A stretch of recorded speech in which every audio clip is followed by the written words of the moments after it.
Hello ಗೆಳೆಯರೆ, la excellence IAS ಪ್ರಸ್ತುತಪಡಿಸುತ್ತಿರುವ September 16ರ ಕನ್ನಡದಲ್ಲಿ ದಿ ಹಿಂದು ಸುದ್ದಿ ವಿಶ್ಲೇಷಣೆಗೆ ತಮಗೆಲ್ಲರಿಗೂ ಸ್ವಾಗತ. ಇಂದಿನ ಮೊದಲ article, delay in government's flagship Pradhan Mantri Awas Yojana Gramin scheme to invite penalty ಅನ್ನುವಂಥದ್ದು. ಸಾಮಾನ್ಯ ಅಧ್ಯಯನ ಪತ್ರಿಕೆ 2ರ ಅಡಿಯಲ್ಲಿ ಗವರ್ಮೆಂಟ್ ಪಾಲಿಸೀಸ್ ಅನ್ನುವಂಥ ಪಠ್ಯಕ್ರಮದ ಅಡಿಯಲ್ಲಿ ಓದ್ಕೊಳ್ಬಹುದಾಗುತ್ತೆ.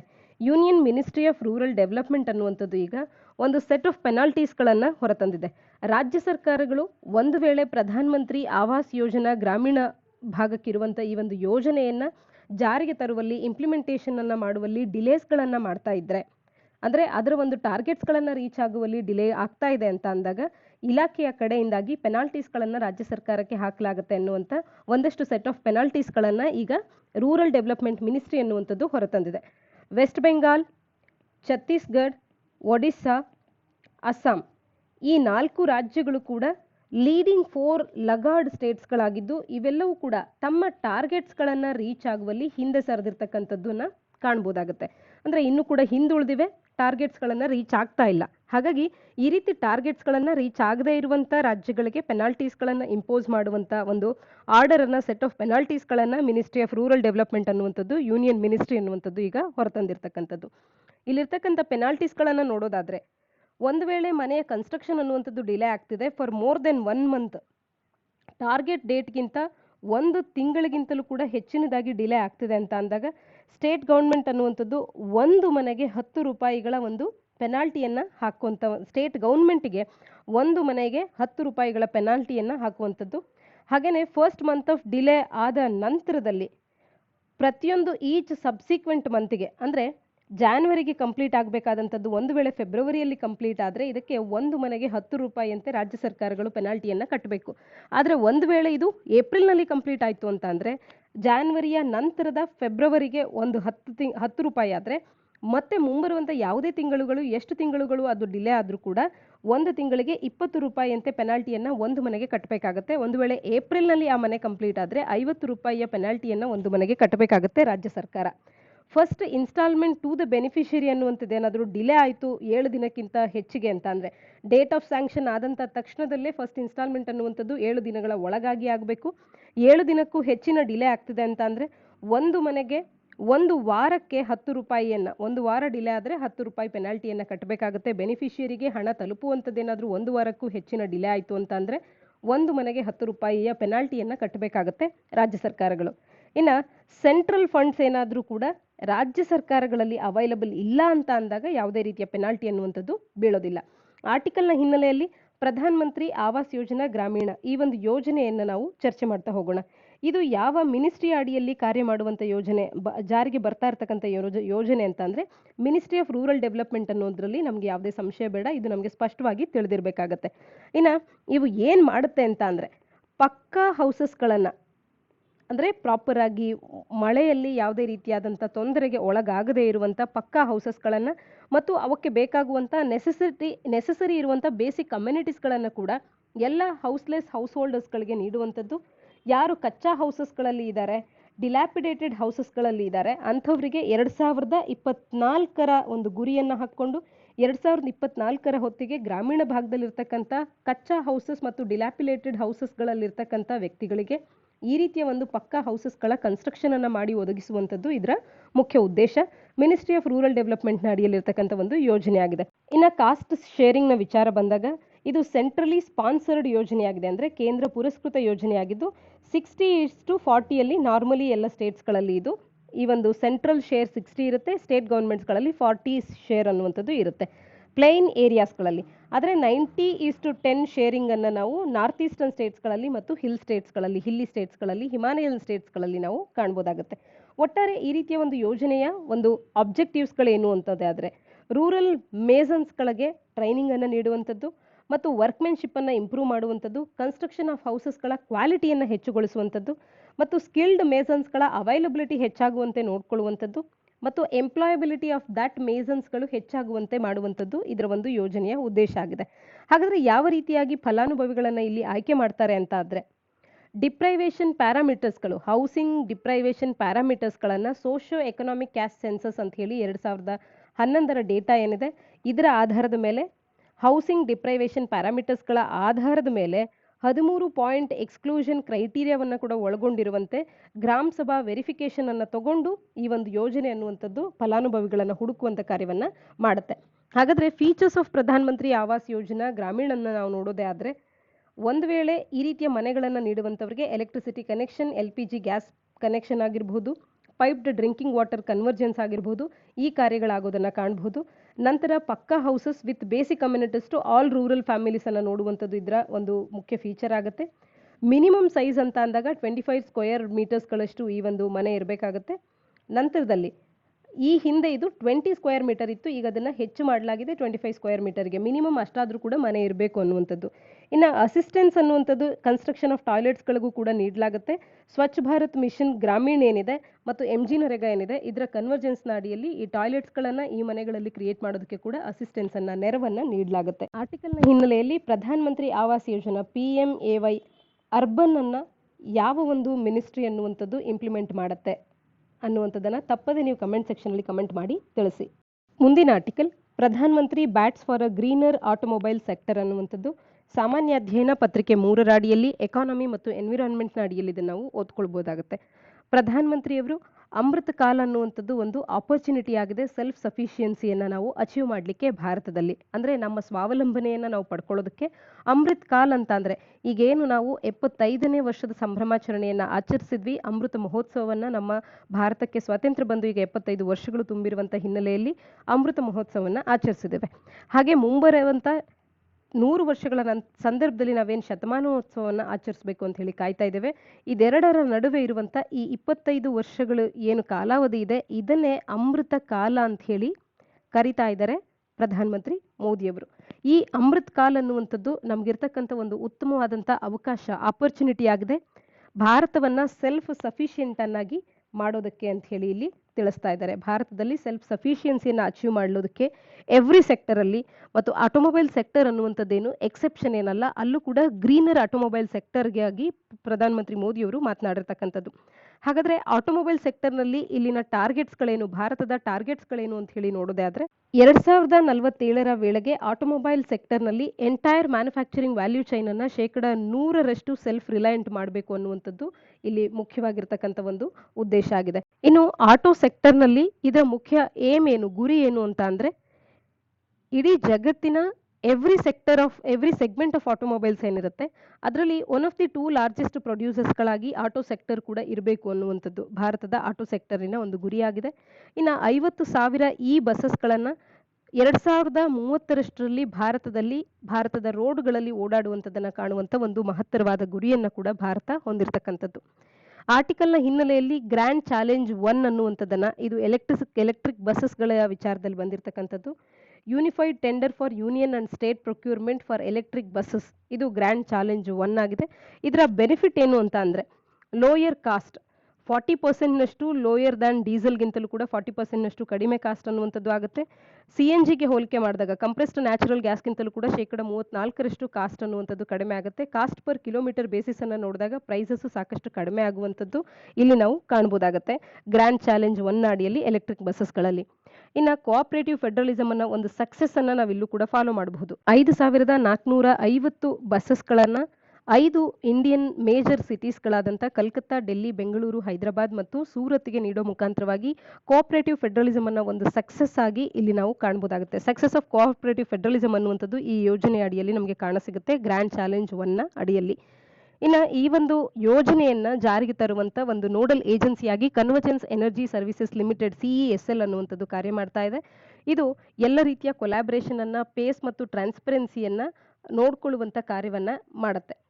ಹಾಗಾದ್ರೆ faster adoption and manufacturing of hybrid and electric vehicles in India, fame ಅನ್ನುವಂಥ ಒಂದು ಯೋಜನೆ ಏನಿದೆ ಅದ್ರ ಬಗ್ಗೆ ಕೂಡ ನಾವು ಮಾಹಿತಿಯನ್ನು ತಿಳ್ಕೊಳ್ಳೋಣ ಆರ್ಟಿಕಲ್ನ ಹಿನ್ನೆಲೆಯಲ್ಲಿ. ಯಾಕೆಂದ್ರೆ ಇಲ್ಲಿ ಆಟೋ ಸೆಕ್ಟರ್ನ ಬಗ್ಗೆ ಮಾತನಾಡ್ತಿದ್ದೇವೆ, ಗ್ರೀನರ್ ಆಟೋಮೊಬೈಲ್ ಸೆಕ್ಟರ್ನ ಬಗ್ಗೆ ಮಾತನಾಡ್ತಿದ್ದೇವೆ. ಈ ಹಿನ್ನೆಲೆಯಲ್ಲಿ ಈ ಒಂದು ಫೇಮ್ ಯೋಜನೆಯನ್ನ national mission on electric mobility ಅಂತ ಹೇಳಿ 2011ರಲ್ಲಿ ಬಂದಂಥದ್ದು.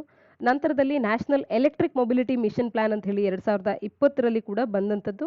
ಮತ್ತು 2011ರಲ್ಲಿ ಬಂದಂಥ ಈ ಯೋಜನೆ ಅನ್ನುವಂಥದ್ದೇನಿತ್ತು national mission on electric mobility ಅನ್ನುವಂಥದ್ದು, ಇದು 2013ರಲ್ಲಿ ಅನ್ವಯಲಾದಂಥದ್ದು. ಇದರ ಅಡಿಯಲ್ಲಿಯೇ ಫೇಮ್ ಸ್ಕೀಮ್ ಅನ್ನುವಂಥದ್ದು ಲಾಂಚ್ ಆಗಿದೆ. ಈ ಒಂದು ಸ್ಕೀಮ್ ಅನ್ನುವಂಥದ್ದು progressive induction of reliable, affordable, efficient electric and hybrid ವೆಹಿಕಲ್ಸ್ಗಳನ್ನು ಇದು ಸಪೋರ್ಟ್ ಮಾಡುವಂಥದ್ದು, ಎನ್ಕರೇಜ್ ಮಾಡುವಂಥದ್ದಾಗಿದೆ. ಈ ರೀತಿಯ ವೆಹಿಕಲ್ಸ್ಗಳನ್ನು ಫಾಸ್ಟರ್ ಆಗಿ ಅಡಾಪ್ಟ್ ಮಾಡ್ಕೊಳ್ಳುವಂಥದ್ದು ಇದರ ಮುಖ್ಯ ಉದ್ದೇಶ. ಫೇಮ್ ಅನ್ನುವಂಥ ಒಂದು ಯೋಜನೆಯನ್ನು ನಾವಿಲ್ಲಿ ಕಾಣಬಹುದು. 2011ರ national mission on electric mobility ಅಂತ ಹೇಳಿ ಬಂದಂಥ ಒಂದು ಮಿಷನ್ ಏನಿತ್ತು, ಇದು 2013ರಲ್ಲಿ ಅನ್ವಯಲ್ ಆಯಿತು. 20ರಲ್ಲಿ national electric mobility mission plan ಅನ್ನುವಂಥ ಒಂದು ಮತ್ತೊಂದು ಪ್ಲಾನ್ ಆಗಿ ಕೂಡ ಹೊರಬಂದಿದೆ 2020ರಲ್ಲಿ. ಇದರ ಅಡಿಯಲ್ಲಿ ಫೇಮ್ ಅನ್ನುವಂಥ ಒಂದು ಯೋಜನೆ ಎಲೆಕ್ಟ್ರಿಕ್ ವೆಹಿಕಲ್ಸ್ಗಳನ್ನು ಭಾರತದಲ್ಲಿ ಮ್ಯಾನುಫ್ಯಾಕ್ಚರ್ ಮಾಡ್ಕೊಳ್ಳೋದಕ್ಕೆ, ಅಡಾಪ್ಟ್ ಮಾಡ್ಕೊಳ್ಳೋದಕ್ಕೆ, ಅದು ಕೂಡ ಫಾಸ್ಟರ್ ಆಗಿ ಮಾಡ್ಕೊಳ್ಳೋದಕ್ಕೆ ಈ ಯೋಜನೆ ಅನ್ನುವಂಥದ್ದು ಪೂರಕವಾಗಿ ಕಾರ್ಯ ಮಾಡ್ತಾ ಇರ್ತಕ್ಕಂಥದ್ದು. ಮುಂದಿನ article aim is conciliation with all armed groups ಅಂತ ಹೇಳಿ ನಾರ್ತ್ ಈಸ್ಟರ್ನಲ್ಲಿರ್ತಕ್ಕಂಥ ಎಲ್ಲ ಆರ್ಮ್ಡ್ ಗ್ರೂಪ್ಸ್ಗಳ ಕನ್ಸಿಲಿಯೇಷನ್ನ ಕುರಿತಂತೆ ಇಲ್ಲಿ ಆರ್ಟಿಕಲ್ ಡಿಸ್ಕಸ್ ಮಾಡ್ತಾ ಇದೆ. ಎಕ್ಸ್ಟ್ರೀಮಿಸಮ್ ಅನ್ನುವಂಥ ಪಠ್ಯಕ್ರಮದ ಅಡಿಯಲ್ಲಿ ಓದ್ಕೊಳ್ಬಹುದು. ಹಾಗೆ ರಾಷ್ಟ್ರದ ಒಂದು ಭದ್ರತೆಯ ಹಿನ್ನೆಲೆಯಲ್ಲಿ ಕೂಡ ಸೆಕ್ಯೂರಿಟಿ ಅಡಿಯಲ್ಲಿ ಇಂಪಾರ್ಟೆನ್ಸ್ ಅನ್ನು ಪಡ್ಕೊಳ್ಳುವಂಥ ಒಂದು ಆರ್ಟಿಕಲ್ ಆಗುತ್ತೆ GS ಪೇಪರ್ 3ನ ಅಡಿಯಲ್ಲಿ. ಕೇಂದ್ರ ಸರ್ಕಾರ ಅನ್ನುವಂಥದ್ದು ಒಂದು ಹಿಸ್ಟಾರಿಕ್ ಆದಂಥ ಟ್ರೈಪಾರ್ಟೈಟ್ ಅಗ್ರಿಮೆಂಟನ್ನು ಅಂದರೆ ಮೆಮೊರೆಂಡಮ್ ಆಫ್ ಸೆಟ್ಲ್ಮೆಂಟನ್ನು, ಟ್ರೈಪಾರ್ಟೈಟ್ ಅಂದಾಗ ಎಲ್ಲಿಯೇ ಕೂಡ ಈ ಪದ ಬಂದರೂ ಕೂಡ ಮೂರು ಪಾರ್ಟೀಸ್ಗಳಿದ್ದಾಗ ಟ್ರೈಪಾರ್ಟೈಟ್ ಅಂತ ಹೇಳಿ ಕರಿತೇವೆ. ಮೂವರ ಭಾಗವಹಿಸುವಿಕೆಯನ್ನು ಇಲ್ಲಿ ನಾವು ಕಾಣ್ಬೋದಾಗತ್ತೆ. ಇಲ್ಲಿ ಒಂದು ಟ್ರೈಪಾರ್ಟೈಟ್ ಮೆಮೊರೆಂಡಮ್ ಆಫ್ ಸೆಟ್ಲ್ಮೆಂಟ್ ಅನ್ನುವಂಥದ್ದು ಭಾರತ ಸರ್ಕಾರ, ಗೌರ್ಮೆಂಟ್ ಆಫ್ ಇಂಡಿಯಾ, ಅಸ್ಸಾಮಿನ ಗೌರ್ಮೆಂಟ್ ಮತ್ತು 8 armed Adivasi groups of Assam ಅನ್ನುವಂಥದ್ದು ಏನಿದೆ, 8 ಆದಿವಾಸಿ ಆರ್ಮ್ಡ್ ಗ್ರೂಪ್ಸ್ ಆಫ್ ಅಸ್ಸಾಂ, ಈ ಮೂವರ ನಡುವೆ ಈಗ ಒಂದು ಟ್ರೈಪಾರ್ಟೈಡ್ ಮೆಮೊರೆಂಡಮ್ ಆಫ್ ಸೆಟ್ಲ್ಮೆಂಟ್ ಅನ್ನುವಂಥದ್ದು ಜರುಗಿರ್ತಕ್ಕಂಥದ್ದು. ಇದೊಂದು ಐತಿಹಾಸಿಕವಾದಂಥ ಒಂದು ಅಗ್ರಿಮೆಂಟ್ ಆಗಿದೆ. ಇದರ ಹಿನ್ನೆಲೆಯಲ್ಲಿ ನಾವು ಇದರ ಹೈಲೈಟ್ಸ್ಗಳನ್ನು ನೋಡ್ತಾ ಹೋಗೋಣ. ಯೂನಿಯನ್ ಹೋಮ್ ಮಿನಿಸ್ಟರ್ ಅವರು ಗೌರ್ಮೆಂಟಿನ ಉದ್ದೇಶ ಏನು ಅಂತ ಅಂದರೆ ಇಂಟರ್ ಬೌಂಡರಿ ಡಿಸ್ಪ್ಯೂಟ್ಸ್ಗಳೇನಿದೆ, ನಮ್ಮ ಗಡಿಗಳ ನಡುವೆ ಇರತಕ್ಕಂಥ ವಿವಾದಗಳನ್ನು ನಾರ್ತ್ ಈಸ್ಟ್ನಲ್ಲಿ ಇತ್ಯರ್ಥ ಮಾಡಿಕೊಳ್ಳುವಂಥದ್ದು ಮುಖ್ಯ ಉದ್ದೇಶ ಆಗಿದೆ. ಮತ್ತು ಒಂದು ಕನ್ಸಿಲಿಯೇಷನನ್ನು ಎಲ್ಲ ಆರ್ಮ್ಡ್ ಇನ್ಸರ್ಜೆಂಟ್ ಗ್ರೂಪ್ಸ್ಗಳ ನಡುವೆ 2024ಕ್ಕೂ ಮುಂಚೆ ಈ ಒಂದು ರೀಜನಲ್ಲಿ ಅಚೀವ್ ಮಾಡುವಂಥದ್ದು ಕೂಡ ಇದರ ಉದ್ದೇಶ ಅಂತ ಹೇಳಿ ಮಾತನಾಡಿದ್ದಾರೆ. ಇನ್ನು ಸೆಕ್ಯೂರಿಟಿ ಸಿಚುಯೇಷನ್ ಯಾವ ರೀತಿ ಇದೆ ಅಂತ ಹೇಳಿ ನೋಡೋದೇ ಆದರೆ ಅಸ್ಸಾಂನಲ್ಲಿ 60% ಪ್ರದೇಶ ಅನ್ನುವಂಥದ್ದು ಈಗ ಆಫ್ಸ್ಪಾದ ಅಡಿಯಲ್ಲಿ, ಆರ್ಮ್ಡ್ ಫೋರ್ಸಸ್ ಸ್ಪೆಷಲ್ ಪವರ್ ಆ್ಯಕ್ಟ್ನ ಅಡಿಯಲ್ಲಿ ಆ ಏರಿಯಾಸ್ಗಳು ಈಗ ಕವರ್ ಆಗಿಲ್ಲ. They are free from AFSPA. At least 60% of the area is now free from AFSPA ಅನ್ನುವಂಥದ್ದನ್ನು ನೆನಪಿಸ್ಕೊಳ್ಬಹುದು. ಇನ್ನು ಮಣಿಪುರದಲ್ಲಿ 15 ಪೊಲೀಸ್ ಸ್ಟೇಷನ್ಸ್ಗಳು, 6 ಜಿಲ್ಲೆಗಳಲ್ಲಿರ್ತಕ್ಕಂಥ 15 ಪೊಲೀಸ್ ಸ್ಟೇಷನ್ಸ್ಗಳನ್ನು ಡಿಸ್ಟರ್ಬ್ಡ್ ಏರಿಯಾಸ್ ಅನ್ನುವಂಥ ಹೆಸರಿನಿಂದ ತೆಗೆಯಲಾಗಿದೆ. ಅಂತಂದರೆ ಇದೊಂದು ವೆಲ್ಕಮಿಂಗ್ ನಡೆ ಅಥವಾ ವೆಲ್ಕಮಿಂಗ್ ಆದಂಥ ಒಂದು ಮೂವ್ ಅಂತಲೇ ನಾವು ಗುರುತಿಸಬಹುದು. ಇನ್ನು ಅರುಣಾಚಲ್ ಪ್ರದೇಶದಲ್ಲಿ ಕೂಡ ಆಫ್ಸ್ಪಾ ಅನ್ನುವಂಥದ್ದು ಕೇವಲ 3 ಜಿಲ್ಲೆಗಳಲ್ಲಿ ಮತ್ತು 2 ಪೊಲೀಸ್ ಸ್ಟೇಷನ್ಸ್ಗಳಲ್ಲಿ ಮಾತ್ರವೇ, ಒಂದು ಡಿಸ್ಟಿಕ್ಕಿನ 2 ಪೊಲೀಸ್ ಸ್ಟೇಷನ್ ಮತ್ತು ಇನ್ನು 3 ಜಿಲ್ಲೆಗಳಲ್ಲಿ ಮಾತ್ರ ಆಫ್ಸ್ಪಾ ಅನ್ನುವಂಥದ್ದು ಇವತ್ತು ಉಳ್ಕೊಂಡಿರ್ತಕ್ಕಂಥದ್ದನ್ನು ಕಾಣಬಹುದು. ಇನ್ನು ನಾಗಾಲ್ಯಾಂಡ್ನಲ್ಲಿ ಕೂಡ ಡಿಸ್ಟರ್ಬ್ಡ್ ಏರಿಯಾ ನೋಟಿಫಿಕೇಶನ್ ಅನ್ನುವಂಥದ್ದು 15 ಪೊಲೀಸ್ ಸ್ಟೇಷನ್ಸ್ಗಳು, 7 ಜಿಲ್ಲೆಗಳಲ್ಲಿರ್ತಕ್ಕಂಥ 15 ಪೊಲೀಸ್ ಸ್ಟೇಷನ್ಸ್ಗಳಿಂದ ಡಿಸ್ಟರ್ಬ್ಡ್ ಏರಿಯಾ ನೋಟಿಫಿಕೇಶನ್ ಅನ್ನುವಂಥದ್ದು ಏನಿತ್ತು ನಾಗಾಲ್ಯಾಂಡ್ನಲ್ಲಿ, ಅದನ್ನು ಈಗ ರಿಮೂವ್ ಮಾಡಲಾಗಿದೆ. ತ್ರಿಪುರಾ ಮತ್ತು ಮೇಘಾಲಯದಲ್ಲಿ ಕಂಪ್ಲೀಟ್ಲಿ ಆಫ್ಸ್ಪಾನ ವಿತ್ಡ್ರಾ ಮಾಡಲಾಗಿದೆ. ಆದರೆ ಈ ಹಿಂದಿನ ಸಿಚುಯೇಷನ್ ಈ ರೀತಿ ಇರಲಿಲ್ಲ. ಕಂಪ್ಯಾರಿಟಿವ್ಲಿ ಇವತ್ತು ಸೆಕ್ಯೂರಿಟಿಯ ವಿಚಾರದಲ್ಲಿ ಬೆಟರ್ ಆದಂಥ ರಿಸಲ್ಟ್ಸ್ಗಳನ್ನು, ಎಕ್ಸ್ಟ್ರೀಮಿಸಮ್ ಕಡಿಮೆ ಆಗ್ತಿರೋದನ್ನು ನಾವು ಕಾಣಬಹುದು ಅನ್ನುವಂಥದ್ದನ್ನು ಈ ರಿಸಲ್ಟ್ಸ್ಗಳು ನಮಗೆ ತೋರಿಸ್ತಾ ಹೋಗುವಂಥದ್ದನ್ನು ನಾವಿಲ್ಲಿ ಗುರುತಿಸ್ಬೋದು. ಇನ್ನು ಆರ್ಟಿಕಲ್ನ ಹಿನ್ನೆಲೆಯಲ್ಲಿ ನಮಗೆ ಈ ಒಂದು ನಾರ್ತ್ ಈಸ್ಟರ್ನಿನ ಮ್ಯಾಪಿಂಗ್ ಕೂಡ ನಮಗೆ ಬಹು ಇಂಪಾರ್ಟೆಂಟ್ ಆಗುತ್ತೆ. ನಾರ್ತ್ ಈಸ್ಟ್ ಅಂದಾಕ್ಷಣ ನಮಗೆ ಈ 8 ರಾಜ್ಯಗಳು ನೆನಪಾಗಬೇಕು, ಸಿಕ್ಕಿಮನ್ನು ಕೂಡ ಒಳಗೊಂಡಂತೆ ನಾರ್ತ್ ಈಸ್ಟರ್ನ್ ಕೌನ್ಸಿಲ್ನಲ್ಲಿ ಇವೆಲ್ಲವೂ ಕೂಡ ಬರುವಂಥದ್ದನ್ನು ಕಾಣಬಹುದು. ಹಾಗಾದರೆ ಮ್ಯಾಪಿಂಗ್ನ ಪ್ರಕಾರ ಯಾವ್ಯಾವ ರಾಜ್ಯಗಳು ಎಲ್ಲೆಲ್ಲಿ ಬರುತ್ತೆ ಅನ್ನುವಂಥದ್ದನ್ನು ತಿಳ್ಕೊಳ್ಬೇಕು. ಕಾರಣ ಒಮ್ಮೆ ಈಗಾಗಲೇ UPSCಯ ಪ್ರಿಲಿಮ್ಸ್ನಲ್ಲಿ ಆಂಧ್ರ ಪ್ರದೇಶನ ಮುಖಾಂತರವಾಗಿ ಹೊರಟಂಥ ವ್ಯಕ್ತಿ ಅರುಣಾಚಲ್ ಪ್ರದೇಶನ ರೀಚ್ ಆಗಬೇಕು ಅಂದರೆ ಮಿನಿಮಮ್ ಆಗಿ ಎಷ್ಟು ರಾಜ್ಯಗಳನ್ನು ತಲುಪಿ ಆತ ರೀಚ್ ಆಗ್ಬೋದು ಅನ್ನುವಂತೆ ಒಂದು ರಾಜ್ಯದಿಂದ ಮತ್ತೊಂದು ರಾಜ್ಯಕ್ಕೆ ಹೋಗಬಹುದಾದಂಥ ದಾರಿಗಳು ಕೂಡ ನಮ್ಗೆ ಗೊತ್ತಿರಬೇಕು. ಅಂದರೆ ಮ್ಯಾಪ್ ನಮ್ಮ ಕಣ್ಣು ಮುಂದೆ ಬರುವಂತೆ ಇರಬೇಕಾಗುತ್ತೆ. ಈ ರೀತಿಯ ಮ್ಯಾಪ್ ವರ್ಕನ್ನು ನೀವು ಮಾಡಿ ಪ್ರಿಪೇರ್ ಆಗಿರಬೇಕು ಪರೀಕ್ಷಾ ದೃಷ್ಟಿಕೋನದಿಂದ. ಆರ್ಟಿಕಲ್ನ ಹಿನ್ನೆಲೆಯಲ್ಲಿ ಕಾಸಿ, ಗಾರೋ ಹಿಲ್ಸ್ಗಳು ಯಾವ ರಾಜ್ಯದಲ್ಲಿ ಬರುತ್ತೆ ಅನ್ನುವಂಥದ್ದನ್ನು ನೀವು ತಪ್ಪದೆ ಕಮೆಂಟ್ ಸೆಕ್ಷನಲ್ಲಿ ಕಮೆಂಟ್ ಮಾಡಿ ತಿಳಿಸಿ. ಇಂದಿನ ಎಕ್ಸ್ಪ್ಲೈನರ್ ಸೆಕ್ಷನಲ್ಲಿ ಇರ್ತಕ್ಕಂಥ ಒಂದು ಆರ್ಟಿಕಲನ್ನು ಚರ್ಚೆ ಮಾಡೋಣ. ಸಾಮಾನ್ಯ ಅಧ್ಯಯನ ಪತ್ರಿಕೆ 2ರ ಅಡಿಯಲ್ಲಿ ಇದನ್ನು ನಾವು ಓದ್ಕೊಳ್ಬಹುದು.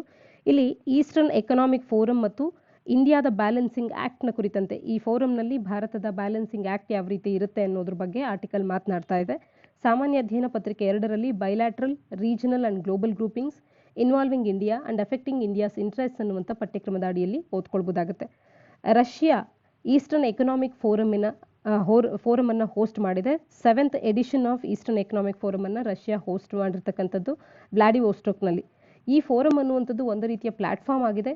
ಎಂಟರ್ಪ್ರಿನರ್ಸ್ಗಳಿಗೆ ಅವರ ಬಿಸ್ನೆಸಸ್ ಅನ್ನ ರಷ್ಯಾದ ಫಾರ್ ಈಸ್ಟ್ನಲ್ಲಿ ಕೂಡ ಎಕ್ಸ್ಪ್ಯಾಂಡ್ ಮಾಡಲಿಕ್ಕಿರುವಂಥ ಒಂದು ಇಂಪಾರ್ಟೆಂಟ್ ಫೋರಮ್ ಆಗಿ ಇದು ಕಾರ್ಯ ಮಾಡ್ತಾ ಇದೆ. ಹಾಗಾದರೆ ಈಸ್ಟರ್ನ್ ಎಕನಾಮಿಕ್ ಫೋರಮ್ನ ಬಗ್ಗೆ ಇನ್ನಷ್ಟು ಮಾಹಿತಿಯನ್ನು ತಿಳ್ಕೊಳ್ಳೋದೇ ಆದರೆ 2015ರಲ್ಲಿ ಇದು ಪ್ರಾರಂಭ ಆಗಿರ್ತಕ್ಕಂಥದ್ದು. ಎನ್ಕರೇಜ್ ಮಾಡೋದಕ್ಕೆ ಫಾರಿನ್ ಇನ್ವೆಸ್ಟ್ಮೆಂಟ್ಸ್ಗಳನ್ನು ರಷ್ಯಾದ ಫಾರ್ ಈಸ್ಟ್ನಲ್ಲಿ. ಹಾಗಾದರೆ ಈಸ್ಟರ್ನ್ ಎಕನಾಮಿಕ್ ಫೋರಮ್ ಅನ್ನುವಂಥದ್ದು ಎಕನಾಮಿಕ್ ಪೊಟೆನ್ಷಿಯಲ್ ಅನ್ನು ಡಿಸ್ಪ್ಲೇ ಮಾಡುತ್ತೆ, ಸೂಟಬಲ್ ಬಿಸ್ನೆಸ್ ಕಂಡೀಷನ್ಸ್ಗಳನ್ನು ಕೂಡ ಡಿಸ್ಪ್ಲೇ ಮಾಡುತ್ತೆ ಮತ್ತು ಇನ್ವೆಸ್ಟ್ಮೆಂಟ್ ಆಪರ್ಚುನಿಟೀಸ್ಗಳನ್ನು ಈ ಒಂದು ಪ್ರದೇಶದಲ್ಲಿ ಅದು ನೀಡ್ತಾ ಹೋಗುತ್ತೆ. ಈ ಅಗ್ರಿಮೆಂಟ್ ಮುಖ್ಯವಾಗಿ ಇನ್ಫ್ರಾಸ್ಟ್ರಕ್ಚರ್, ಟ್ರಾನ್ಸ್ಪೋರ್ಟೇಷನ್ ಪ್ರಾಜೆಕ್ಟ್ಸ್ಗಳಾಗಿರ್ಬೋದು, ಮಿನರಲ್ ಎಕ್ಸ್ಕವೇಷನ್ಸ್ಗಳಾಗಿರ್ಬೋದು, ಮೈನಿಂಗ್ನ ವಿಚಾರದಲ್ಲಿ, ಕನ್ಸ್ಟ್ರಕ್ಷನ್ ಕಟ್ಟಡಗಳ ಕನ್ಸ್ಟ್ರಕ್ಷನ್ನ ವಿಚಾರ ಆಗಿರ್ಬೋದು, ಇಂಡಸ್ಟ್ರಿ ಆಗಿರ್ಬೋದು, ಅಗ್ರಿಕಲ್ಚರ್ ಆಗಿರ್ಬೋದು, ಈ ಎಲ್ಲ ಕ್ಷೇತ್ರಗಳ ಮೇಲೆ ಫೋಕಸ್ ಅನ್ನ ಮಾಡುವಂಥದ್ದು. ಹಾಗಾದ್ರೆ ಮೇಜರ್ ಇನ್ವೆಸ್ಟರ್ಸ್ಗಳು ಯಾರು ಈ ಫೋರಮ್ ಅಲ್ಲಿ ಅಂದಾಗ China is the biggest investor ಆಗಿದೆ. ಬೆಲ್ಟ್ ಅಂಡ್ ರೋಡ್ ಇನಿಷಿಯೇಟಿವ್ಗೆ ಮತ್ತು ಪೋಲಾರ್ ಸಿ ರೂಟ್ ಅಂತ ಏನು ಇದೆ, ಇವುಗಳ ಸಕ್ಸಸ್ಗಾಗಿ ಚೈನಾ ಇದನ್ನ ಪ್ರಮೋಟ್ ಮಾಡುವಂತ ಉದ್ದೇಶದಿಂದ ಇಲ್ಲಿ ಒಂದು ಬಿಗ್ಗೆಸ್ಟ್ ಪೊಟೆನ್ಷಿಯಲ್ ಅನ್ನ ಕಾಣ್ತಾ ಇದ್ದು ಬಿಗ್ಗೆಸ್ಟ್ ಇನ್ವೆಸ್ಟರ್ ಆಗಿ ಚೈನಾ ಬಿಹೇವ್ ಮಾಡ್ತಾ ಇದೆ ಈ ಈಸ್ಟರ್ನ್ ಎಕನಾಮಿಕ್ ಫೋರಮ್ನಲ್ಲಿ. ಚೈನಾದ ಇನ್ವೆಸ್ಟ್ಮೆಂಟ್ ಅನ್ನುವಂಥದ್ದು ಈ ರೀಜನ್ ಅಲ್ಲಿ ಟೋಟಲ್ ಇನ್ವೆಸ್ಟ್ಮೆಂಟ್ಗಳ 90% ಚೈನಾದ ಇನ್ವೆಸ್ಟ್ಮೆಂಟ್ಗಳೇ ಇರೋದನ್ನ ಕಾಣಬಹುದು. ಹಾಗೇನೆ ಚೈನಾವು ಹಿಲಾಂಗ್ ಜಿಯಾಂಗ್ ಪ್ರಾವಿನ್ಸ್ ಅನ್ನ ಕೂಡ ಡೆವಲಪ್ ಮಾಡೋದಕ್ಕೆ, ಈ ಪ್ರಾವಿನ್ಸ್ ಅನ್ನ ರಷ್ಯಾದ ಫಾರ್ ಈಸ್ಟರ್ನ್ಗೆ ಕನೆಕ್ಟ್ ಮಾಡೋದಕ್ಕೆ ಅಂತ ಹೇಳಿ ಕೂಡ ಚೈನಾ ಕಾರ್ಯ ಮಾಡ್ತಿರ್ತಕ್ಕಂಥದ್ದನ್ನ ನೆನಪಿಸ್ಕೊಳ್ಬಹುದು. ಇನ್ನು ಸೌತ್ ಕೊರಿಯಾ ಕೂಡ ಇಲ್ಲಿ ಇನ್ವೆಸ್ಟ್ಮೆಂಟ್ ಅನ್ನ ಮಾಡಿದೆ. ಶಿಪ್ ಬಿಲ್ಡಿಂಗ್ ಪ್ರಾಜೆಕ್ಟ್ಸ್ಗಳಲ್ಲಿ, ಎಲೆಕ್ಟ್ರಿಕಲ್ ಎಕ್ವಿಪ್ಮೆಂಟಿನ ಮ್ಯಾನುಫ್ಯಾಕ್ಚರಿಂಗ್ನ ವಿಚಾರದಲ್ಲಿ, ಗ್ಯಾಸ್ ಲಿಕ್ವಿಫೈಯಿಂಗ್ ಪ್ಲಾಂಟ್ಸ್ಗಳಲ್ಲಿ ಮತ್ತು ಅಗ್ರಿಕಲ್ಚರಲ್ ಪ್ರೊಡಕ್ಷನ್ ಮತ್ತು ಫಿಶರೀಸ್ಗಳಲ್ಲಿ. ಜಪಾನ್ ಕೂಡ ಇಲ್ಲಿ 8 ಏರಿಯಾಸ್ ಆಫ್ ಎಕನಾಮಿಕ್ ಕೋಆಪರೇಷನ್ ಅನ್ನ ಇಲ್ಲಿ ಗುರುತಿಸಿದೆ ಮತ್ತು ಪ್ರೈವೇಟ್ ಬಿಸ್ನೆಸಸ್ಗಳನ್ನ ಪುಷ್ ಮಾಡಿದೆ ಈ ಒಂದು ರಷ್ಯಾದ ಫಾರ್ ಈಸ್ಟ್ನಲ್ಲಿ ಡೆವಲಪ್ಮೆಂಟ್ಗೆ ಇನ್ವೆಸ್ಟ್ ಅನ್ನ ಮಾಡಲಿಕ್ಕೆ ಅಂತ ಹೇಳಿ. ಭಾರತ ಕೂಡ ಇಲ್ಲಿ ಕೀನ್ ಆಗಿ ತನ್ನ ಇಂಟ್ರೆಸ್ಟ್ ಅನ್ನ ಹೊಂದಿದೆ. ಎನರ್ಜಿ ವಿಚಾರದಲ್ಲಿ ಕೋಆಪರೇಷನ್ ಅನ್ನು ತೋರಿಸ್ತಾ ಇರ್ತಕ್ಕಂಥದ್ದು, pharmaceuticals, maritime activity, maritime connectivity, health care, tourism, diamond industry ಆಗಿರ್ಬೋದು, ಆರ್ಕ್ಟಿಕ್ ಆಗಿರ್ಬೋದು, ಇವೆಲ್ಲವೂ ಕೂಡ ಭಾರತಕ್ಕೆ ಇಲ್ಲಿ ಇಂಟ್ರೆಸ್ಟಿಂಗ್ ಆದಂಥ ಕ್ಷೇತ್ರಗಳಾಗಿರ್ತಕ್ಕಂಥದ್ದು. 2019ರಲ್ಲಿ ಭಾರತ ಅನ್ನುವಂಥದ್ದು $1 ಬಿಲಿಯನ್ ಲೈನ್ ಆಫ್ ಕ್ರೆಡಿಟ್ ಅನ್ನ ಇಲ್ಲಿ ಈ ಒಂದು ಪ್ರದೇಶದ ಇನ್ಫ್ರಾಸ್ಟ್ರಕ್ಚರ್ ಅನ್ನು ಡೆವಲಪ್ ಮಾಡಲಿಕ್ಕೆ ಅಂತ ಹೇಳಿ ನೆರವು ನೀಡಿದಂಥದ್ದನ್ನ ಕೂಡ ನಾವು ಕಾಣಬಹುದಾಗುತ್ತೆ. ಹಾಗಾದ್ರೆ ಒಟ್ಟಾರೆ ಈಸ್ಟರ್ನ್ ಎಕನಾಮಿಕ್ ಫೋರಮಿನ ಉದ್ದೇಶ ಏನು ಅಂತ ಅಂದ್ರೆ ಫಾರಿನ್ ಡೈರೆಕ್ಟ್ ಇನ್ವೆಸ್ಟ್ಮೆಂಟ್ಸ್ಗಳನ್ನು ರಷ್ಯಾದ ಫಾರ್ ಈಸ್ಟ್ನಲ್ಲಿ ಹೆಚ್ಚುಗೊಳಿಸುವಂಥದ್ದು, FDI ಇನ್ವೆಸ್ಟ್ಮೆಂಟ್ ಅನ್ನ ರಷ್ಯಾದ ಫಾರ್ ಈಸ್ಟ್ನಲ್ಲಿ ಹೆಚ್ಚು ಮಾಡುವಂಥದ್ದು ಇದರ ಉದ್ದೇಶ. ಮತ್ತು ಇಲ್ಲಿ ರಿಚ್ ನ್ಯಾಚುರಲ್ ರಿಸೋರ್ಸಸ್ ಅನ್ನುವಂಥದ್ದು ಇದೆ. ಉದಾಹರಣೆಗೆ ಫಿಶ್ ಆಗಿರ್ಬೋದು, ಆಯಿಲ್ ಆಗಿರ್ಬೋದು, ನ್ಯಾಚುರಲ್ ಗ್ಯಾಸ್, ವುಡ್, ಡೈಮಂಡ್ ಮತ್ತು ಕೆಲವೆಲ್ಲ ಮಿನರಲ್ಸ್ಗಳಿದೆ. ಈ ಒಂದು ರಿಚ್ ನ್ಯಾಚುರಲ್ ರಿಸೋರ್ಸಸ್ ಅನ್ನ ಹಾರ್ನೆಸ್ ಮಾಡುವಂಥದ್ದು ಮತ್ತೊಂದು ಗುರಿಯಾಗಿದೆ. ಹಾಗೇನೆ ರಷ್ಯಾದ ಗವರ್ಮೆಂಟ್ ಅನ್ನುವಂಥದ್ದು ರಷ್ಯಾವನ್ನ ಏಷ್ಯನ್ ಟ್ರೇಡಿಂಗ್ ರೂಟಿಗೆ ಕನೆಕ್ಟ್ ಮಾಡುವಂಥ ಒಂದು ಗುರಿಯನ್ನು ಕೂಡ ಹೊಂದಿದೆ ಇದರ ಮುಖಾಂತರವಾಗಿ. ಹಾಗಾದ್ರೆ ಬ್ಯಾಲೆನ್ಸ್ ಅನ್ನುವಂಥದ್ದು ಯಾವ ರೀತಿಯಾಗಿ ನಡೀತಾ ಇದೆ ಈಸ್ಟರ್ನ್ ಎಕನಾಮಿಕ್ ಫೋರಮ್ ಮತ್ತು ಇಂಡೋ ಪೆಸಿಫಿಕ್ ಎಕನಾಮಿಕ್ ಫ್ರೇಮ್ವರ್ಕ್ನ ನಡುವೆ, IPEFನ ನಡುವೆ ಅಂತ ಅಂದ್ರೆ, ಭಾರತವು ಎಷ್ಟೇ ಇಂಟರ್ನ್ಯಾಷನಲ್ ಕಂಡೀಷನ್ಸ್ಗಳು ಕರೆಂಟ್ಲಿ ಇದ್ರೂ ಕೂಡ, ಇವತ್ತು ಯಾವುದೇ ರೀತಿಯಾಗಿ ಇಂಟರ್ನ್ಯಾಷನಲ್ ಕಂಡೀಷನ್ ಇದ್ರೂ ಕೂಡ, ಉದಾಹರಣೆಗೆ ಉಕ್ರೇನ್ ಮತ್ತು ರಷ್ಯಾದ ವಾರ್ನ ಹಿನ್ನೆಲೆಯಲ್ಲಿ ಹಲವಾರು ಕಂಟ್ರೀಸ್ಗಳು ರಷ್ಯಾದ ಎಷ್ಟೋ ಇನಿಷಿಯೇಟಿವ್ಸ್ಗಳನ್ನು ಅಪೋಸ್ ಮಾಡ್ತಿವೆ. ಹಾಗಿದ್ದು ಕೂಡ ಭಾರತ ಈಸ್ಟರ್ನ್ ಎಕನಾಮಿಕ್ ಫೋರಮ್ನಲ್ಲಿ ತನ್ನ ಇನ್ವೆಸ್ಟ್ಮೆಂಟ್ ಅನ್ನ ನಿಲ್ಲಿಸಿಲ್ಲ, ಇನ್ವೆಸ್ಟ್ ಮಾಡೋದ್ರಿಂದ ದೂರ ಸರಿದೇ ಇರ್ತಕ್ಕಂಥದ್ದು. ಇನ್ನು IPEFನ ವಿಚಾರಕ್ಕೆ ಬಂದರೂ ಕೂಡ ಭಾರತವು ಕನ್ಫರ್ಮೇಷನ್ ಅನ್ನ ನೀಡಿದೆ. 4 ಪಿಲ್ಲರ್ಸ್ ಅಂತೇಳಿ ಏನು IPEFನಲ್ಲಿದೆ ಅದರ 3 ಪಿಲ್ಲರ್ಸ್ಗಳನ್ನು ಅಕ್ಸೆಪ್ಟ್ ಮಾಡುವಂಥ ಒಂದು ಅಕ್ಸೆಪ್ಟೆನ್ಸಿನ ಕನ್ಫರ್ಮೇಷನ್ ಅನ್ನ ಕೂಡ ಭಾರತ ನೀಡಿರ್ತಕ್ಕಂಥದ್ದು. ಹಾಗಾದ್ರೆ ಈ ಇಂಡೋ ಪೆಸಿಫಿಕ್ ಎಕನಾಮಿಕ್ ಫ್ರೇಮ್ವರ್ಕ್ ಅನ್ನುವಂಥದ್ದು ಭಾರತಕ್ಕೆ ಎಷ್ಟು ಮುಖ್ಯ ಆಗುತ್ತೆ IPEF ಅನ್ನುವಂಥದ್ದು ಅಂತ ನೋಡೋದೇ ಆದ್ರೆ, ಒಂದು ಐಡಿಯಲ್ ಆಪರ್ಚುನಿಟಿಯನ್ನು ಭಾರತಕ್ಕೆ ನೀಡ್ತಾ ಇದೆ. ಈ ಒಂದು ಪ್ರದೇಶದಲ್ಲಿ ಪ್ರಾದೇಶಿಕವಾಗಿ ಭಾರತ ಒಂದಷ್ಟು ಆಪರ್ಚುನಿಟೀಸ್ಗಳನ್ನು ಗುರುತಿಸ್ಕೊಳ್ಳೋದಕ್ಕೆ ಮತ್ತು China led regional comprehensive economic partnership ಏನಿದೆ, ಕಾಂಪ್ರಹೆನ್ಸಿವ್ ಅಂಡ್ ಪ್ರೋಗ್ರೆಸಿವ್ ಅಗ್ರಿಮೆಂಟ್ ಅಂತ ಹೇಳಿ ಟ್ರಾನ್ಸ್ ಪೆಸಿಫಿಕ್ ಪಾರ್ಟ್ನರ್ಶಿಪ್ನ ವಿಚಾರದಲ್ಲಿ ಏನಿದೆ, ಇದೆಲ್ಲದರ ಭಾಗವಾಗದೆ ಕೂಡ ಭಾರತ ಈ ಪ್ರದೇಶದಲ್ಲಿ ಗುರುತಿಸ್ಕೊಳ್ಬೇಕು ಅಂದರೆ IPEF ಅನ್ನುವಂಥದ್ದು ಒಂದು ಇಂಪಾರ್ಟೆಂಟ್ ಪ್ಲಾಟ್ಫಾರ್ಮ್ ಆಗಿ ಒಂದು ಐಡಿಯಲ್ ಆಪರ್ಚುನಿಟಿಯನ್ನು ಭಾರತಕ್ಕೆ ನೀಡ್ತಾ ಇದೆ. ಮತ್ತು ಚೈನಾದ ಸಪ್ಲೈ ಚೈನ್ಸ್ಗಳ ಮೇಲೆ ಏನು ನಾವು ಇದುವರೆಗೂ ಡಿಪೆಂಡೆನ್ಸಿಯನ್ನು ಕೆಲವು ವಿಚಾರಗಳಲ್ಲಿ ಹೊಂದಿದ್ದೇವೆ, ಅಲ್ಲಿಂದ ಡಿಪೆಂಡೆನ್ಸಿಯನ್ನು ಹೊಂದದೆ ಡಿಸ್ಎಂಗೇಜ್ ಆಗೋದಕ್ಕೆ ಕೂಡ ಈ IPEFನಲ್ಲಿನ ಭಾರತದ ಭಾಗವಹಿಸುವಿಕೆ ಅನ್ನುವಂಥದ್ದು ನೆರವು ನೀಡುತ್ತೆ. ಗ್ಲೋಬಲ್ ಸಪ್ಲೈ ಚೈನ್ ನೆಟ್ವರ್ಕಿನ ಪಾರ್ಟ್ ಆಗೋದ್ರಲ್ಲಿ ಇದು ಹೆಲ್ಪ್ಫುಲ್ ಆಗುತ್ತೆ. ಇನ್ನು new sources of raw materials ಮತ್ತು ಅದರ್ ಎಸೆನ್ಷಿಯಲ್ ಪ್ರಾಡಕ್ಟ್ಸ್ಗಳನ್ನು ನಾವು ಇಲ್ಲಿ ಪಡ್ಕೊಳ್ಬೋದಾಗುತ್ತೆ, rather than depending on the China ಅನ್ನುವಂಥದ್ದು, ಅಥವಾ ಅವರ ಮೇಲಿನ ಡಿಪೆಂಡೆನ್ಸಿಯನ್ನು ಫರ್ದರ್ ರೆಡ್ಯೂಸ್ ಮಾಡೋದಕ್ಕೆ ಈ IPEF ಅನ್ನುವಂಥದ್ದು ಭಾರತಕ್ಕೆ ನೆರವಾಗುವಂಥದ್ದು. ಇಂಡೋ ಪೆಸಿಫಿಕ್ ಎಕನಾಮಿಕ್ ಫ್ರೇಮ್ವರ್ಕ್ ಅನ್ನುವಂಥದ್ದು ಹಾಗಾದ್ರೆ ಯಾವ ಒಂದು ವರ್ಷದಲ್ಲಿ ಅನೌನ್ಸ್ ಆಯಿತು ಅನ್ನುವಂಥದ್ದನ್ನು ನೀವು ತಪ್ಪದೇ ಕಮೆಂಟ್ ಸೆಕ್ಷನಲ್ಲಿ ಕಮೆಂಟ್ ಮಾಡಿ ತಿಳಿಸಿ. ಇದರ ಮುಖ್ಯ ಉದ್ದೇಶ ಏನು ಅಂತ ಅಂದರೆ ರೀಜನಲ್ ಸ್ಟ್ಯಾಂಡರ್ಡ್ಸ್ಗಳನ್ನು ಸೆಟ್ ಮಾಡುವಂಥದ್ದು, ಈ ಮೂಲಕ ಕೋಆಪರೇಷನನ್ನು ರಾಷ್ಟ್ರಗಳ ನಡುವೆ ಮಾಡುವಂಥದ್ದು, ರೀಜನಲ್ ಎಕಾನಮೀಸ್ಗಳನ್ನು ಡಿಕಪಲ್ ಮಾಡೋದಕ್ಕೆ ಎನ್ಕರೇಜ್ ಮಾಡುವಂಥದ್ದು, ಚೈನೀಸ್ ಮಾರ್ಕೆಟ್ನ ಮೇಲೆ ಅವು ಡಿಪೆಂಡೆನ್ಸಿಯನ್ನು ತೋರಿಸೋದ್ರ ಬದಲಾಗಿ ಆಲ್ಟರ್ನೇಟಿವ್ ಸಪ್ಲೈ ಚೈನ್ಸ್ಗಳಿಗೆ ಅವರನ್ನು ಎಡೆ ಮಾಡಿ ಕೊಡುವಂಥದ್ದು, ಅಂದರೆ ಅವರಿಗೆ ಸಪ್ಲೈ ಚೈನ್ಸ್ಗಳನ್ನು ಬೇರೆ ಒಂದು ಆಲ್ಟರ್ನೇಟನ್ನು ನೀಡುವಂಥದ್ದು. ಇದರ ಭಾಗವಾಗಿರ್ತಕ್ಕಂಥ ರಾಷ್ಟ್ರಗಳಿಗೆ ಚೈನಾದ ಮೇಲಿನ ಡಿಪೆಂಡೆನ್ಸಿಯನ್ನು ಕಡಿಮೆ ಮಾಡಿ ಆಲ್ಟರ್ನೇಟಿವ್ ಸಪ್ಲೈ ಚೈನ್ಸ್ಗಳನ್ನು ನೀಡುವಂಥದ್ದು IPEFನ ಒಂದು ಮುಖ್ಯ ಕಾರ್ಯ ಆಗ್ತಾ ಇದೆ. ಈ ಒಂದು IPEF ಅನ್ನುವಂಥದ್ದು ಯಾವಾಗ ಅನೌನ್ಸ್ ಆಯಿತು ಅನ್ನುವಂಥದ್ದನ್ನು, ಅಂದರೆ ಯಾವ ವರ್ಷದಲ್ಲಿ ಅನೌನ್ಸ್ ಆಯಿತು ಅನ್ನುವಂಥದ್ದನ್ನು ತಪ್ಪದೆ ನೀವು ಕಮೆಂಟ್ ಸೆಕ್ಷನಲ್ಲಿ ಕಮೆಂಟ್ ಮಾಡಿ ತಿಳಿಸಿ. ಇಂದಿನ ಒಂದು ಎಡಿಟೋರಿಯಲ್ ಅನ್ನು ಚರ್ಚೆ ಮಾಡೋಣ. Parliamentary business and an essential pit stop ಅನ್ನುವಂಥದ್ದು ಸಾಮಾನ್ಯ ಅಧ್ಯಯನ ಪತ್ರಿಕೆ 2ರ ಅಡಿಯಲ್ಲಿ parliament, its structure, organisation, functioning and conduct of business ಅನ್ನುವಂಥ ಪಠ್ಯಕ್ರಮದ ಅಡಿಯಲ್ಲಿ ಓದ್ಕೊಳ್ಬೋದಾಗುತ್ತೆ. ಇತ್ತೀಚೆಗಷ್ಟೇ ಜುಲೈನಿಂದ ಆಗಸ್ಟ್ನಲ್ಲಿ ಸಾಮಾನ್ಯವಾಗಿ ನಡೆಯುವಂಥ ಮಾನ್ಸೂನ್ ಸೆಷನ್ ಆಫ್ ಪಾರ್ಲಿಮೆಂಟ್ ಅನ್ನುವಂಥದ್ದು ಕನ್ಕ್ಲೂಡ್ ಆಗಿದೆ. ಇದು even though it is adjourned sine die ಆದರೂ ಕೂಡ ಕಾಂಪಿಟೇಷನ್ ಅಮೆಂಡ್ಮೆಂಟ್ ಬಿಲ್ 2022 ಮತ್ತು ಎಲೆಕ್ಟ್ರಿಸಿಟಿ ಅಮೆಂಡ್ಮೆಂಟ್ ಬಿಲ್ 2022 ಅನ್ನುವಂಥದ್ದನ್ನು ಸ್ಟ್ಯಾಂಡಿಂಗ್ ಕಮಿಟಿ ಆಫ್ ಪಾರ್ಲಿಮೆಂಟಿಗೆ ಕಳಿಸೋದ್ರಲ್ಲಿ ಇದು ಯಶಸ್ವಿಯಾಗಿದೆ, ಡೀಟೈಲ್ಡ್ ಎಕ್ಸಾಮಿನೇಷನ್ಗೆ ಮತ್ತು ರಿಪೋರ್ಟನ್ನು ನೀಡಲಿಕ್ಕೆ ಅಂತ ಹೇಳಿ. ಆ ಒಂದು ಹಿನ್ನೆಲೆಯಲ್ಲಿ ಪಾರ್ಲಿಮೆಂಟರಿ ಸಿಸ್ಟಮ್ ಆಫ್ ಗವರ್ನ್ಮೆಂಟ್ನ ಬಗ್ಗೆ ನಾವಿಲ್ಲಿ ಚರ್ಚೆ ಮಾಡೋದೇ ಆದರೆ ಇಲ್ಲಿ 2 ರೀತಿಯ ಎಕ್ಸಿಕ್ಯೂಟಿವ್ಸ್ಗಳನ್ನು ಕಾಣ್ತೇವೆ. ನಮ್ಮೆಲ್ಲರಿಗೂ ತಿಳಿದಿರುವಂತೆ ಒಂದು ನಾಮಿನಲ್, ಆ ನಾಮಿನಲ್ ಎಕ್ಸಿಕ್ಯೂಟಿವ್ ಬಂದು ನಮ್ಮಲ್ಲಿ ಭಾರತದ ರಾಷ್ಟ್ರಪತಿಯವರಾಗಿರ್ತಾರೆ. President is the nominal executive ಅನ್ನುವಂಥದ್ದನ್ನು ಕಾಣಬಹುದು. ಇವರನ್ನ ಹೆಡ್ ಆಫ್ ದಿ ಸ್ಟೇಟ್ ಅಂತ ಕೂಡ ಕರಿತೇವೆ. ರಿಯಲ್ ಎಕ್ಸಿಕ್ಯೂಟಿವ್ ಯಾರು ಅಂದಾಗ ಪ್ರೈಮ್ ಮಿನಿಸ್ಟರ್ ಭಾರತದಲ್ಲಿ. ಈ ಒಂದು ಪಾರ್ಲಿಮೆಂಟರಿ ವ್ಯವಸ್ಥೆಯಲ್ಲಿ ಪ್ರೆಸಿಡೆಂಟ್ ಅಥವಾ ಮೊನಾರ್ಕ್ ಅನ್ನುವಂಥವ್ರು ಪ್ರೈಮರಿಲಿ ಸೆರೆಮೋನಿಯಲ್ ಹೆಡ್ ಆಗಿರ್ತಾರೆ. ಉದಾಹರಣೆಗೆ UK ಬಂದಾಗ ಅಲ್ಲಿ ಮೊನಾರ್ಕಿಕಲ್ ಸಿಸ್ಟಮ್ ಅನ್ನು ಕಾಣ್ತೇವೆ, ಆದರೆ ಪ್ರೈಮ್ ಮಿನಿಸ್ಟರ್ ಅನ್ನುವಂಥವ್ರು ಎಫೆಕ್ಟಿವ್ ಪವರನ್ನು ಹೊಂದಿರ್ತಾರೆ. ಭಾರತದ ಕಾನ್ಸ್ಟಿಟ್ಯೂಷನ್ ಅನ್ನುವಂಥದ್ದು ಕೂಡ ಪಾರ್ಲಿಮೆಂಟರಿ ಫಾರ್ಮ್ ಆಫ್ ಗವರ್ನ್ಮೆಂಟ್ ಅನ್ನು ಅಕ್ಸೆಪ್ಟ್ ಮಾಡಿದೆ, ಬೋತ್ ಸ್ಟೇಟ್ ಮತ್ತು ಸೆಂಟರ್ ಎರಡೂ ಕಡೆಯಲ್ಲಿ. ಆರ್ಟಿಕಲ್ 74 ಮತ್ತು 75 ಅನ್ನುವಂಥದ್ದು ಪಾರ್ಲಿಮೆಂಟರಿ ಸಿಸ್ಟಮ್ ಆಫ್ ಗವರ್ನ್ಮೆಂಟ್ ಅನ್ನು ಯೂನಿಯನ್ ಲೆವೆಲ್ಗಳಲ್ಲಿ ಮತ್ತು 163 ಆ್ಯಂಡ್ 164 ಅನ್ನುವಂಥದ್ದು ರಾಜ್ಯದಲ್ಲಿ ಈ ರೀತಿಯ ಸರ್ಟೈನ್ ಪ್ರಾವಿಷನ್ಸ್ಗಳೇ ಇರುವಂತೆ ನೋಡ್ಕೊಳ್ಳುವಂಥ ಒಂದು ಆರ್ಟಿಕಲ್ಸ್ಗಳಾಗಿದೆ. ಹಾಗಾದರೆ ಪಾರ್ಲಿಮೆಂಟರಿ ವ್ಯವಸ್ಥೆಯನ್ನು ಭಾರತದಲ್ಲಿ ಗುರುತಿಸುವಂಥ ಆರ್ಟಿಕಲ್ಸ್ಗಳು ಯಾವುದು ಅಂದಾಗ 74, 75, 163, 164 ಅನ್ನುವಂಥದ್ದು ನಮಗೆ ತಿಳಿದಿರಬೇಕಾಗತ್ತೆ. ಇನ್ನು ಪಾರ್ಲಿಮೆಂಟರಿ ಫಂಕ್ಷನಿಂಗ್ ಕುರಿತಂತೆ ಕೆಲವೊಂದು ಡೇಟಾಸನ್ನು ನಾವು ಚರ್ಚೆ ಮಾಡೋದೇ ಆದರೆ ಫಂಕ್ಷನಿಂಗ್ ಆಫ್ ದಿ ಮಾನ್ಸೂನ್ ಸೆಷನನ್ನು ನಾವು ನೋಡಿದಾಗ 47% ಪ್ರೊಡಕ್ಟಿವಿಟಿಯನ್ನು ಲೋಕಸಭೆ ಹೊಂದಿದ್ರೆ ಕೇವಲ 42% ಪ್ರೊಡಕ್ಟಿವಿಟಿಯನ್ನು ರಾಜ್ಯಸಭೆ ಹೊಂದಿತ್ತು. 24 DRSEsಗಳು ಅಂದರೆ department related parliamentary standing committees ಅಂತ ನಮ್ಮಲ್ಲಿ ಏನಿದೆ, ಇವುಗಳಲ್ಲಿ ಪಾರ್ಲಿಮೆಂಟಿನ 2 ಸದನಗಳಾದಂಥ ಲೋಕಸಭೆ ಮತ್ತು ರಾಜ್ಯಸಭೆಯ ಸದಸ್ಯರೇ ಇದರ ಭಾಗವಾಗಿದ್ದು 2:1 ರೇಷಿಯೋದಲ್ಲಿ ಇರ್ತಾರೆ. ಲೋಕಸಭೆಯ ಸದಸ್ಯರು 2 ರೇಷಿಯೋದಲ್ಲಿದ್ದರೆ 1 ರೇಷಿಯೋದಲ್ಲಿ ರಾಜ್ಯಸಭೆಯ ಸದಸ್ಯರು ಇರುವಂಥದ್ದು ಸಾಮಾನ್ಯವಾಗಿ ಈ DRSEsಗಳಲ್ಲಿ.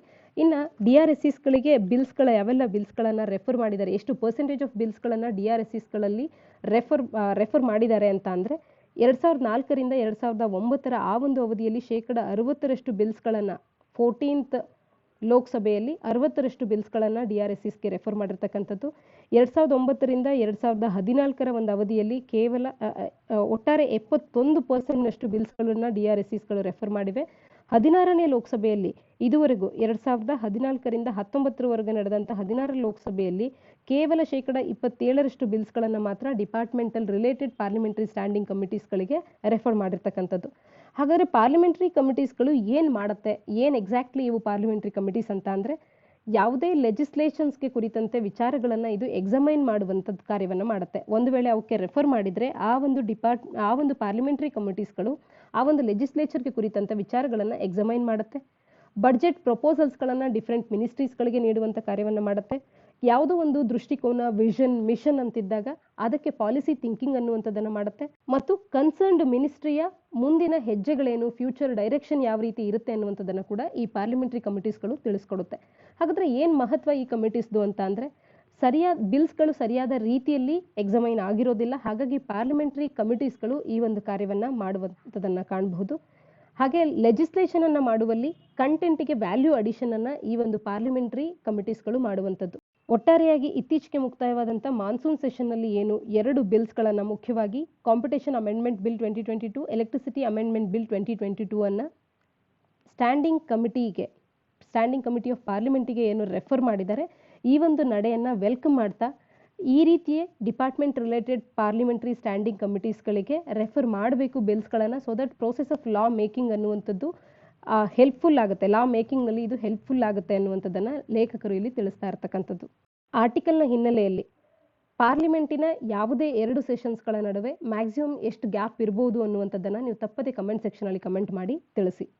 ಇದಿಷ್ಟು ಇಂದಿನ ಸುದ್ದಿ ವಿಶ್ಲೇಷಣೆಯಾಗಿದೆ. ನಾಳಿನ ಸುದ್ದಿ ವಿಶ್ಲೇಷಣೆಯೊಂದಿಗೆ ಮತ್ತೆ ಸಿಗೋಣ. ಧನ್ಯವಾದ.